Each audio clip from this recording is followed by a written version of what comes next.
তুমি আবার ওই ছাইপাশগুলো নিয়ে বসলে। এত করে বলি এমন পাপ কাজ তুমি করো না, তবু তুমি তাই করো। কথা বলো না তো, ভুলে যেও না এই করে আমি পয়সা পাই। একে তো কিছু করার মরদ নেই, আর উল্টো আমাকে এসব বলছো। এমন পাপ কাজ করার চেয়ে না করে খাওয়া ঢের ভালো। রাখো তোমার সততা। আর তাছাড়া কি এমন করছি শুনি? এই টমেটোগুলোতে রং না মিশালে কেউ কিনবে? পেটে ভাত না গেলে তোমার মুখে এমন সততার কথা আসবে না। কেন, গ্রামে কি আর কোনো চাষি নেই? কই, তারা তো এমন পাপের কাজ করে না। করে না বলে ওরা মাটির ঘরে থাকে, আর আমি থাকি এই দালান ঘরে। আমাদের ঘরেও তো একটা ছোট্ট মেয়ে আছে। এই রং যদি ওর পেটে যায়, তাহলে ওর কত বড় ক্ষতি হবে। আমি কি আমার মেয়েকে এই রং দেওয়া টমেটো খাওয়াচ্ছি? কিন্তু অন্যদেরকে তো খাওয়াচ্ছ। একবার ভাবো, তাদের ঘরেও তো আমাদের মতোই সন্তান আছে।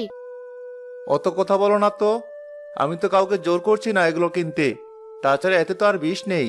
এই রং খেলে কেউ মরে না। ছি, কটা টাকার জন্য তুমি এত খারাপ হয়ে গেলে? কানে কাজে ব্যান ব্যান করো না তো। যাও যাও, নিজের কাজ করো গিয়ে। আমাকেও তো জ্ঞান দিতে এসো না। কাল বাজারে মরিচের যা দাম! যাই, আমি বরং মরিচ ক্ষেত থেকে বেশি করে মরিচ তুলে আনি। বাবা, কি হয়েছে মা? তুমি তো শুধু শুধু মরিচ খেতে যাচ্ছ। আমি তো কালকে দেখে আসলাম, মরিচগুলোই এতটুকু হয়েছে।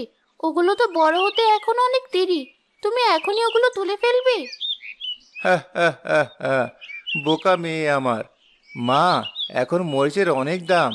এখন যদি বেচতে না পারি, পরে এমন দাম পাবো না। তুই থাক, আমি বরং একবার মরিচ ক্ষেত থেকে ঘুরে আসি। আরে জালাল ভাই যে, কোথায় যাচ্ছ এই অবেলায়? আর কোথায় যাব ভাই, আমার যা কাজ। সত্যি ভাই, আপনাকে যত দেখি তত অবাক হই। চাষাবাস তো আমরাও করি, কিন্তু কই, আপনার মতো তো পারি না। পারবে ভাই, সব পারবে। একটু মন দিয়ে কাজ করো, সব পারবে। ও হ্যাঁ ভাই, একটা প্রশ্ন জিজ্ঞাসা করার ছিল। আচ্ছা ভাই, আপনি টমেটো খেতে কি সার দেন বলুন তো? মহাজন তো শুধু কথা শোনায়, বলে জালালের টমেটোর মতো টমেটো কারো হয় না। আসলে কি বলবো ভাই, তুমি তো এখনো এই ক্ষেত্রে অনেক কাঁচা। দেখবে আস্তে আস্তে সব ঠিক হয়ে যাবে। আসলে অভিজ্ঞতারও তো একটা দাম আছে বলো। তাছাড়া সার বলতে আমি তেমন কিছুই দেই না। যাই হোক, আসি ভাই।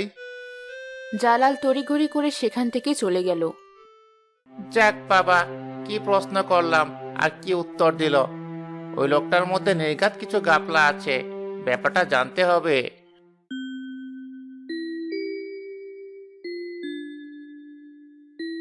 আমাদের জমিতে তো কম সবজি হয়নি। তুমি আর এসব ভেজাল কাজ করো না। এই যে এত ছোট ছোট মরিচ ক্ষেত থেকে তুলে এনেছো, এটা কি ঠিক হয়েছে? দেখো, কি করব আর না করব এটা আমাকে তোমার শিখিয়ে দিতে হবে না। তাছাড়া আমার সাথে থাকতে যখন তোমার এতই সমস্যা, যাও না যাও, বাপের বাড়ি চলে যাও। কি বললে? তুমি আমাকে এত বড় কথা বলতে পারলে?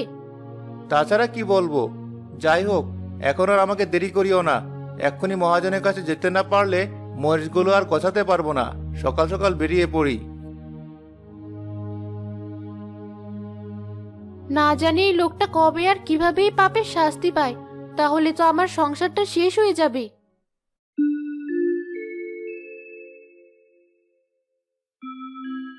এ বাবা জালাল, এ তুমি কেমন মরিচ এনেছো? এগুলো তো এখনো পোক্তাই হয়নি। না, এতে কিন্তু তুমি বেশি টাকা পাবে না। কি বলেন ভাইজান? আচ্ছা বেশ, আপনি যদি বেশি টাকা না দিতে পারেন, তাহলে আমি অন্য কোথায় যাব।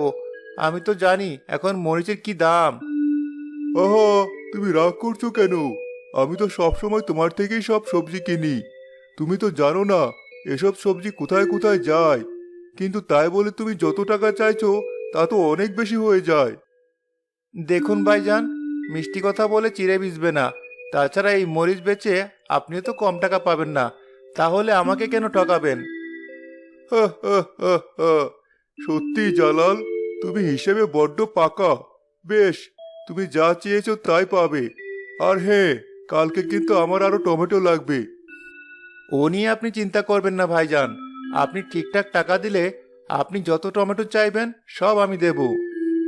বেশ বেশ, তাহলে তো হয়েই গেল। এই ধরো তোমার টাকা। আচ্ছা ভাইজান, এবার তাহলে আমি আসি। এই যে ভাইজান, মরিচ এনেছি। কই দেখি। এ বাবা, এই মরিচ তো তেমন ভালো হয়নি। শোনো বাপু, তোমাকে কিন্তু বেশি টাকা দিতে পারবো না। কেন ভাইজান? আমার মরিচ তো অনেক ভালো হয়েছে। তাছাড়া আমি তো দেখলাম জালাল ভাইয়ের মরিচ এখনো পোক্তাই হয়নি, অথচ আপনি তাকে কত বেশি টাকা দিলেন, আর আমাকে কম টাকা দিতে চাইছেন? আমি কার থেকে নেবো কি নেবো না এটা কি তোমাকে বলে দিতে হবে? না না, তা না, কিন্তু তাই বলে একই সবজির দাম আপনি দুজনকে এত কম বেশি করে কেন দেবেন? বেশ তো, তোমার যদি না পোষায় তাহলে যাও না, অন্য কোথাও যাও। আমি তোমার মরিচ নেব না। মহাজন রুবেলকে তাড়িয়ে দিল। না, আর সহ্য হচ্ছে না। যে করেই হোক ওই জালাল মিয়াকে শায়েস্তা করতেই হবে, না হলে আমার সব ব্যবসা পণ্ড হয়ে যাবে। চলে এসেছো? দাঁড়াও, আমি এক্ষুনি তোমার খাবার নিয়ে আসছি। হ্যাঁ যাও, আজ মরিচ বেচে অনেক লাভ হয়েছে। ভাবছি কালই আবার কিছু মরিচ তুলবো। এই নাও তোমার ভাত। বাবা, আমাকে একটা নতুন জামা কিনে দিবি? হ্যাঁ মা, কেন দেব না? অবশ্যই দেব। আমার যা আছে তা তো সব তোকেই দেবো মা। কাল টমেটোগুলো বেচে যে টাকা পাবো তা দিয়ে সবার আগে তোর জন্য জামা কিনবো, আর তোর মায়ের জন্য একটা শাড়ি। লাগবে না আমার শাড়ি, ওই লোভ আর পাপের টাকার শাড়ি আমার লাগবে না। কি বললে তুমি? ঠিকই বলেছি। এতই যখন সমস্যা, তাহলে এই পাপের টাকায় ভাত কেন খাচ্ছ? সেগুলো খেও না। কি করব, সবই আমার কপাল। তাই নাকি? আসলে কি বলো তো, লোকে বলে সুখে থাকতে ভূতে গিলায়। তোমার হয়েছে সেই অবস্থা। জালাল উচ্চস্বরে হেসে উঠল।